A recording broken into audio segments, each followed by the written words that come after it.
Kung bago ka pa lang sa aking YouTube channel, please subscribe at i-hit ang notification bell para updated ka sa aking bagong videos. Kim Pao, ikinasal na nga ba? Mga issue sa kanila, laman sa social media. Ang buong kwento, alamin!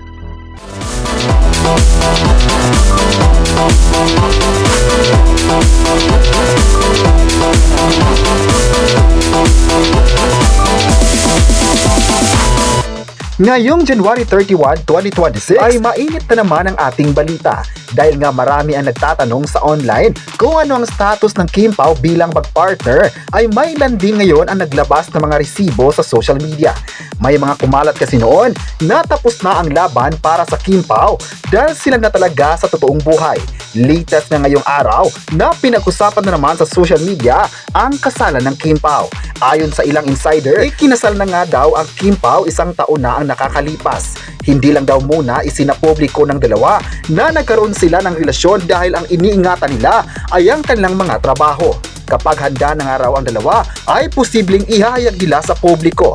Nangyari di umano ang kasalan sa ibang bansa nitong nakaraang taon at may ilang mga kaibigan raw ang nakakaalam rito. Pero hindi muna nila ito dapat ipapaalam sa lahat dahil baka magkakaroon ng epekto sa kanilang career. Sa online naman, pagkatapos na lumabas ang espekulasyon na ito, may halo-halong reaction agad sila. Say ng ilang netizen, malakas din daw ang kutob nila na may nagaganap na kasalan na ng Kim Pao dahil kitang-kita naman ngayon kung gaano ka-concern si Paolo kay Kim at gayon din naman kay Kim Chiu na hindi nagtatago sa kanilang sweet moments. Mapapansin din naman daw ang kanilang galawan na daig pa ang magjowa. May isang netizen naman na nagsabi kung totoo man na nagkaroon na sila ng kasalan ay maganda ito para mas tutukan pa ng mga taga-suporta ang kanilang ganap sa buhay. Kahit noon pa raw ay malakas na ang kanilang kutob na may something na sina Kim at Paolo pero hindi naman pwede na pangunahan ang dalawang kapamilya na ito. Hindi lang isa ang naniniwala na ikinasal na nga ang dalawa dahil kahit sa online, marami ang nagbahagi ng kanilang excitement kung ano man ang ganap ng Kim Pao sa kanilang personal na buhay. Sadyang hindi talaga titigil ang mga tao na aalamin ang katotohanan sa likod ng love story ni Kim at Paolo. May nagsabi naman na matagal na issue na ang kasalan ng Kim Pao at hindi na bago sa kanila ang mga ito. Pero kung totoo man, magandang balita ito para sa mga fans na naghihintay talaga sa kumpirmasyon ng dalawa. Kahit wala pang umamin sa dalawa, ngunit alam nila na may mga bagay na dapat malaman ng mga fans. Sana raw ay hindi na magtatagal ang pagkumpirma ng Kim Pao sa kanilang relasyon dahil marami sa mga tao ngayon ang believe sa dalawang actors na ito. May nagsabi naman na talagang pag-uusapan ang Kim Pao dahil nakasentro ang kanilang buhay sa mga fans na parang abangers na sa kung ano pa ang mangyayari sa kanila.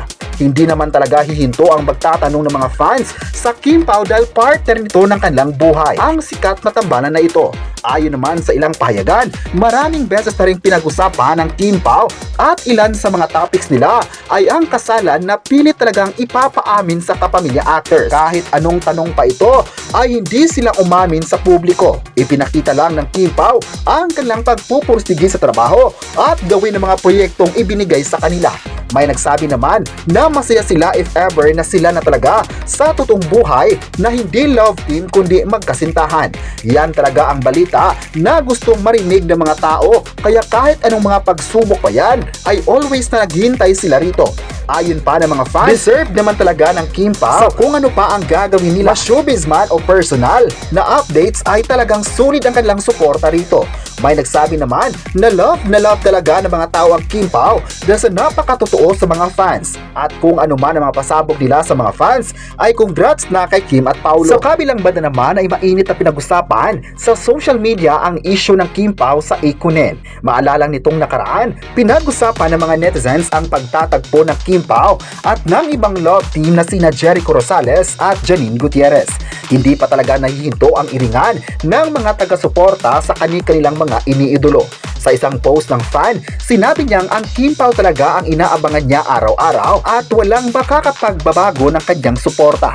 May nagkomento agad na wala namang problema kung sino ang susuportahan ng bawat isa basta ang mahalaga, mahal na mga tao ang mga ito. May nagbigay naman ng komento ng ikunin pa rin sila habang buhay dahil nakita raw nila ang tibay ng kanilang relasyon. Bagay na bagay din daw ang dalawa dahil mabait at magagaling na actors. say naman ng isang netizen, kung ano man ang suporta ng tao, dapat re-respetuhin lang ito dahil may kanya-kanyang iniidolo naman ang lahat. Sana raw ay hindi magiging daan ito para masira ang mga taong nagbigay ng suporta. May kanya-kanyang galing naman ang Kim Pao at Ikonin, kaya di dapat ikinukumpara ito. May isang netizen naman ang nagsabing mas mabuti pa ay abangan ang dalawang love team na ito dahil marami pa silang gagawin sa bakuran ng ABS-CBN. Hindi naman talaga nagkaroon ng iringan ng Kim Pao sa ibang love team at ang mga tao lang talaga ang gumagawa ng kwento. Alam naman ng lahat kung gaano sila kasikat ngayon, kaya pilit nilang ikinukumpara sa kahit sino para mahila pababa. Pero may isang netizen naman na naniwalang kahit anong love team ka pa, ang importante lang talaga ay ang makitang masaya ang mga tao sa kanilang mga proyekto na ginawa sa ABS-CBN. May nagsabi naman na kahit anong mangyari man ay hindi sila bibitaw sa pagsuporta kay Kim at Paulo. May isang netizen naman na nagsabing abangers na sila sa mga gagawin pa ng Kim Pao sa showbiz at pati na sa Ikonin na grabe din yung paghihintay ng mga tao. This year, abangan nila ang mga pasabog na gagawin nila sa bakuran ng ABS-CBN. Request din mga netizens ngayon na sana magkakasama ang Kim Pao at Ikonin sa isang proyekto para more pasabog para sa mga viewers. Hindi na raw dapat iisipin ang mga hate comments mula sa mga tao. Ang importante daw ay makapagbigay sila ng saya sa pamamagitan ng palabas nila.